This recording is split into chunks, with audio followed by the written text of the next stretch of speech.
ಮತ್ತೆ ಮಳೆ ಮುಂದುವರಿಯುವ ಸಾಧ್ಯತೆ, ಸಾರ್ವಜನಿಕರಿಗೆ ಎಚ್ಚರಿಕೆಯಿಂದ ಇರುವಂತೆ ಹವಾಮಾನ ಇಲಾಖೆ ಮುನ್ಸೂಚನೆ. ಈ ಜಿಲ್ಲೆಗಳಲ್ಲಿ ಭಾರೀ ಮಳೆ. Hi hello friends, welcome back to our channel. ಸ್ನೇಹಿತರೆ, ಸ್ವಲ್ಪ ದಿನ ಅಲ್ಲ, ಕೇವಲ ಒಂದೆರಡು ದಿನಗಳ ಬಿಡುವನ್ನು ಕೊಟ್ಟಿದ್ದ ಮಳೆರಾಯ ಮತ್ತೆ ಆರ್ಭಟಿಸ್ತಾನೆ. ಹೀಗಾಗಿ ಈ ಒಂದಿಷ್ಟು ಜಿಲ್ಲೆಗಳಲ್ಲಿ ಜನರು ಹುಷಾರಾಗಿರಬೇಕು ಅಂತ ಹವಾಮಾನ ಇಲಾಖೆ ಮತ್ತೆ ಮುನ್ಸೂಚನೆ ಕೊಟ್ಟಿದೆ.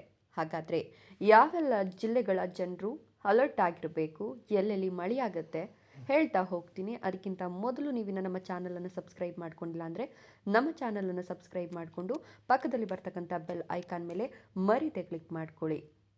ಹೌದು, ಇದೀಗ ಹವಾಮಾನ ಇಲಾಖೆ ಮುನ್ಸೂಚನೆಯನ್ನು ಕೊಟ್ಟಿದ್ದು ಕರ್ನಾಟಕದ ಹಲವು ಜಿಲ್ಲೆಗಳಲ್ಲಿ ಮುಂಬರುವ ಕೆಲವು ದಿನಗಳವರೆಗೂ ಮತ್ತೆ ಮಳೆ ಮುಂದುವರಿಯುತ್ತೆ ಅಂತ ಹೇಳಲಾಗ್ತಾ ಇದೆ.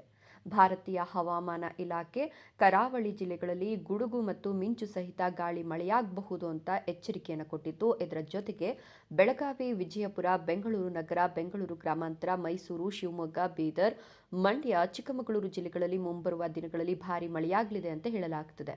ಸೊ ಈ ಜಿಲ್ಲೆಗಳಲ್ಲಿ ತಾಪಮಾನ ಇಳಿಕೆಯಾಗುವ ನಿರೀಕ್ಷೆ ಕೂಡ ಇದ್ದು, ಕರಾವಳಿ ಜಿಲ್ಲೆಗಳಾದ ಉಡುಪಿ, ದಕ್ಷಿಣ ಕನ್ನಡ, ಉತ್ತರ ಕನ್ನಡ ಜಿಲ್ಲೆಗಳಲ್ಲೂ ಹಗುರ ಮಳೆಯಾಗುವ ಸಾಧ್ಯತೆ ಇದೆ ಅಂತ ಹೇಳಲಾಗ್ತದೆ.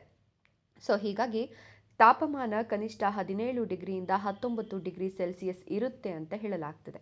ಇನ್ನು ರಾಜಧಾನಿ ಬೆಂಗಳೂರಿನಲ್ಲೂ ಕೂಡ ಹಗುರ ಮಳೆಯಾಗಬಹುದು ಅನ್ನೋ ನಿರೀಕ್ಷೆ ಇದ್ದು, ಹಲವು ದಿನಗಳವರೆಗೂ ಒಣಹವೆ ಇರುತ್ತೆ ಅಂತ ಹೇಳಲಾಗ್ತದೆ. ಇದರ ಜೊತೆಗೆ ಕೇರಳ, ತಮಿಳುನಾಡಿನಲ್ಲೂ ಕೂಡ ಮಳೆ ಆಗುತ್ತೆ ಅಂತ ಹವಾಮಾನ ಇಲಾಖೆ ಮುನ್ಸೂಚನೆಯನ್ನು ಕೊಟ್ಟಿದ್ದು, ಮಳೆ ಮುಂದುವರಿಯುವ ಸಾಧ್ಯತೆ ಇರೋದ್ರಿಂದ ಯಾರಾದರೂ ಎಲ್ಲಿಗಾದರೂ ಹೋಗಬೇಕು ಅನ್ನೋ ಪ್ಲಾನ್ನಲ್ಲಿದ್ದರೆ ಸ್ವಲ್ಪ ಹುಷಾರಾಗಿರಿ.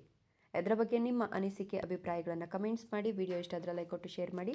ತಪ್ಪದೆ ನಮ್ಮ ಚಾನಲನ್ನು ಸಬ್ಸ್ಕ್ರೈಬ್ ಮಾಡ್ಕೊಳ್ಳಿ. Thank you.